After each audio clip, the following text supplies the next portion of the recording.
Hello everyone, welcome to Simple Family Lifestyle channel.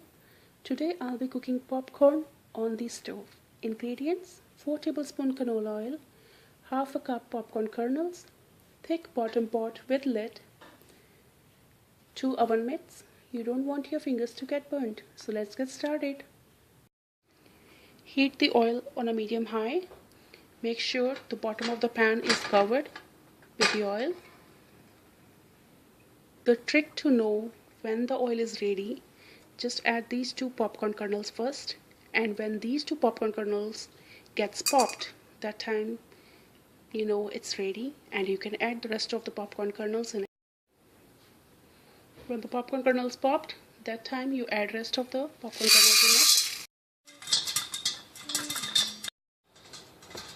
10 seconds on the stove and then 10 seconds off the stove so that your popcorn doesn't get burnt.